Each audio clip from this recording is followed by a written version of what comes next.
My name's David Gator. I'm the creative director at Summerfall Studios.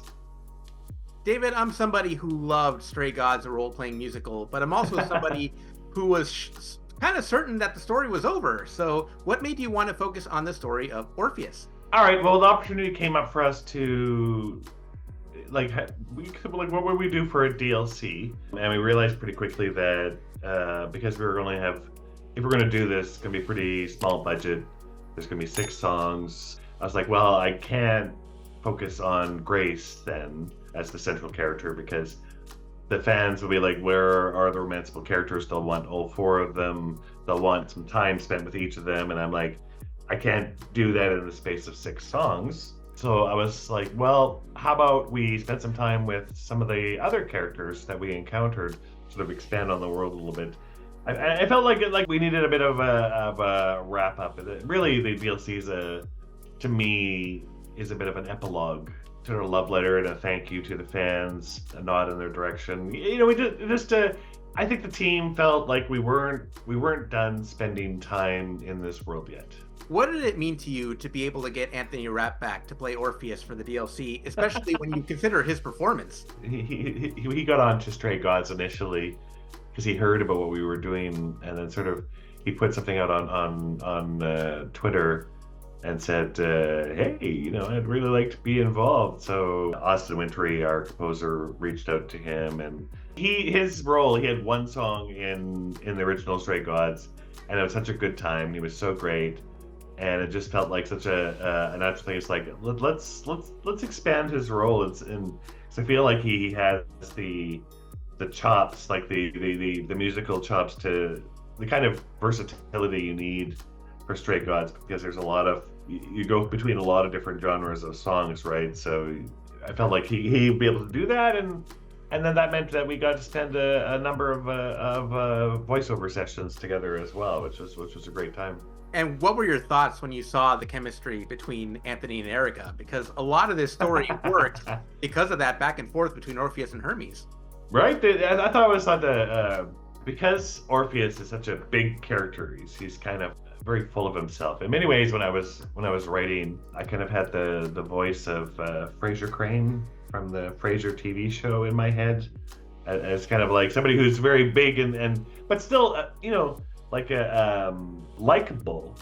But in order to be likable, he needs a character like that needs some kind of foil to sort of take a little bit of the wind out of their sails, or might get might get a little bit to the point of feeling like they feel really pompous or just too full of themselves. So Hermes was a good match for that, and Erica has the perfect energy. What they bring to Hermes, I don't know, can't really be. It's like, how do you put that in a bottle? Because Erica's energy is so specific, but they're so enthusiastic. It's wonderful. You were able to keep this story to a short length. You mentioned it said 6 songs. So were you always intending to go with 6 songs for the epilogue, or were there maybe some song ideas that you had that ended up on the cutting room floor? There always is. Same with the original Stray Gods. We ended up having to cut a fair amount just because my ambitions always outstrip my ability, honestly.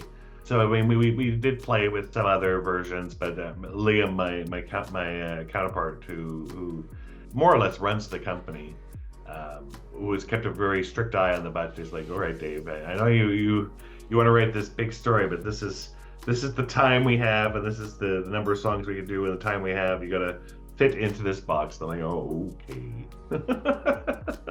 But yeah, the songs with Eros and Medusa were originally imagined to be full production scenes, and I did feel like even though the story works, I feel like we're missing a beat in the middle, and I originally wanted to write something for that, but again, it's like, all right, it's also a good exercise for someone like me. I have a lot of history in writing 100+ hours narratives. It's like, what to work within constraints like that and make something that's leaner. It's a good exercise. What are the challenges in designing a DLC epilogue like this that flows with that base story, especially considering that the original story could go in so many different directions depending on a player's choice?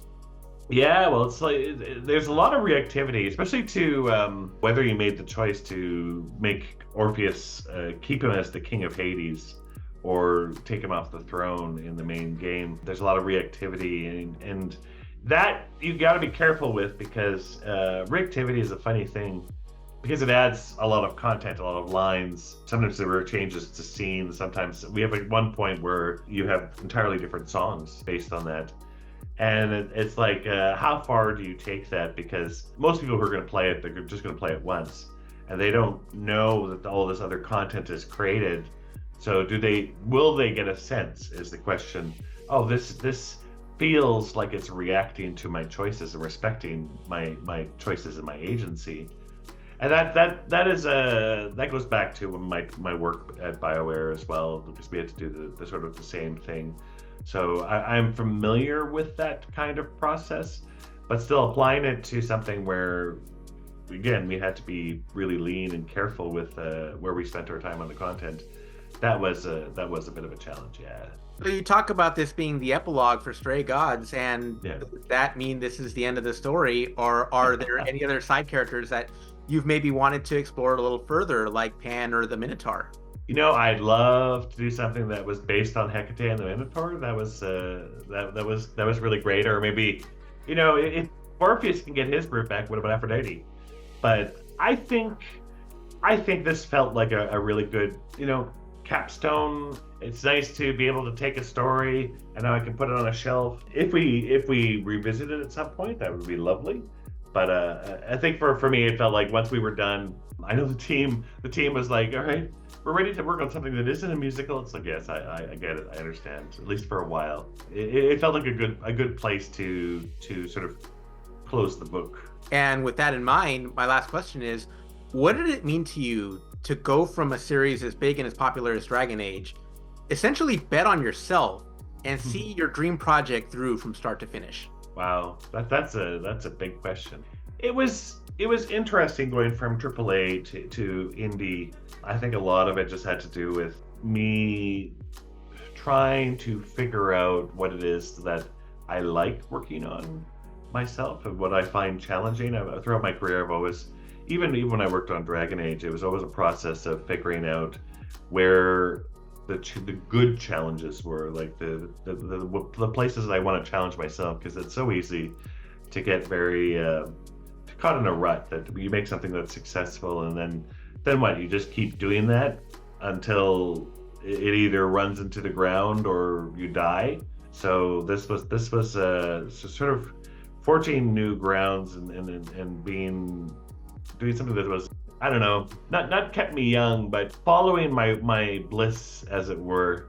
And that, as it turns out, was in Australia and an indie game. So it was good. It's been a good, satisfying process, and I wouldn't have changed this for the world. But it was an adjustment from the safety and big money of AAA. Although safety, I guess, these days apparently it doesn't exist anywhere. So at least big budgets and being able to do sort of whatever you want within the constraints of the people that control the money, versus suddenly in indie, everything's much smaller, the audience is smaller, the budgets are much smaller, you're playing an entirely different playground. But it's actually, speaking just for myself personally, having been in both of those worlds, I think I really enjoy the indie space. I think that the indie community, like the dev community, is really supportive, and I feel like this is a space where people are really exploring the edges, like doing riskier things than you would normally find in AAA, which is nice. As a creator, it's really gratifying. Is it too early to ask what's next for you and the team? For now, I think we want to try something that isn't a musical. Just because we've lived in musical space for over 5 years, we're ready to do something a little bit different. Maybe something a little bit more commercial, but I think for Summerfall, it's always a question of what is it that we're going to work on that involves some kind of innovation, something that we haven't done before, that's interesting to us as creators to try out, and people will look at that and say, how did you make a game out of that? I think that's the thing that's important to us. But The specific project? No, it's way too early to talk about yet. Stray Gods, the role-playing musical, is out now, and Stray Gods Orpheus is also out now. David, thank you so much. Thank you.